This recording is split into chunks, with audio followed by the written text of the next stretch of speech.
to Captain T.C. Bacon, AAG, 1st Cavalry Division.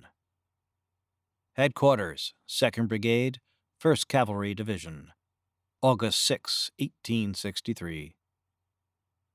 Captain, I have the honor to submit the following report of the operations of this brigade since crossing the Potomac at Edwards Ferry to take part in the Maryland campaign. Arriving at Poolesville, Maryland, June 27, the brigade marched with the division to Jefferson, where it encamped for the night, reaching Middletown on the morning of the 28th. On the 29th, marched by way of Cavetown and Monterey across South Mountain to Fountaindale, near Millerstown. On the 30th, marched by Emmitsburg to Gettysburg, PA, and encamped. Scouting parties were immediately sent out to observe the approaches from Carlisle, Harrisburg, and York. The country toward the above points was thoroughly scoured, and a number of prisoners were taken, from whom important intelligence was elicited and forwarded to headquarters. Battle of Gettysburg, PA. On the morning of July 1st, the pickets of the 1st Brigade, on the road to Cashtown, were driven in by a heavy force advancing from that direction, and the 2nd Brigade was ordered to prepare for action and form on the crest of the hill on the right of the 1st Brigade.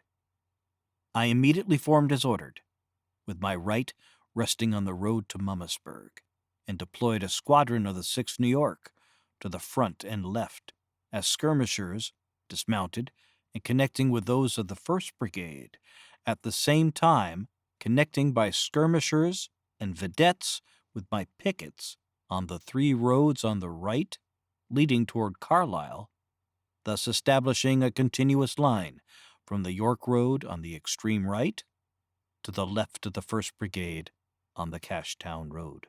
The infantry not having arrived, and the enemy's artillery fire increasing, I was ordered to retire gradually as they succeeded in getting the range of my position. This I effected in successive formations, in line to the rear of my regiment, the troops behaving well and forming with perfect coolness and order. About this time, my skirmishers on the right were forced back by the advance of the enemy's line of battle, coming from the direction of Heidlersburg.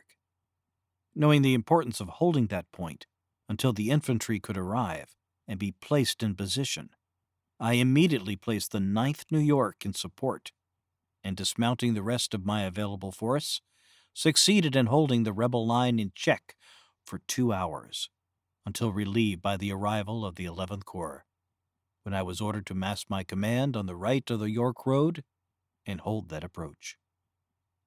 While in that position, immediately in front of the town, the command faced to the front, and my pickets on the York Road advanced 3/4 of a mile. A heavy fire of shells was opened on us from one of our own batteries on Cemetery Hill, immediately in my rear. The fire becoming very hot and persistent, and many of the shells bursting among us, I was led to suppose for a moment that the enemy had succeeded in gaining that position, and I immediately removed my command into the town, the column being shelled the whole distance. After I had retired, the battery turned its attention to my pickets on the road and shelled them out. I was then ordered to the Emmitsburg Road, where the brigade was formed in line, in rear of the batteries of the division, with its right flank resting on the town. The enemy, having gained the York Road, entered the town immediately after my pickets retired, and passing through with their sharpshooters, attacked the flank of the brigade, killing and wounding several men and horses. I immediately dismounted one squadron of the 9th New York, who, with their carbines, drove them some distance into the town, punishing them severely. The brigade was then ordered to the extreme left, where it bivouacked for the night. The next morning, July 2nd, while I was engaged reconnoitering in rear of the enemy's right, our sharpshooters became engaged with the division of the enemy's advancing to feel our lines in front of my position. I immediately dismounted and deployed 2 squadrons in support of Burden's sharpshooters, who were engaged in my front, and formed the brigade into line on the left of the 1st, with one section of Tidball's battery in position. The enemy not pressing his advance, and the 3rd Corps coming into position, we were ordered to march to Taneytown, where we bivouacked and marched the next morning, July 3rd, to Westminster.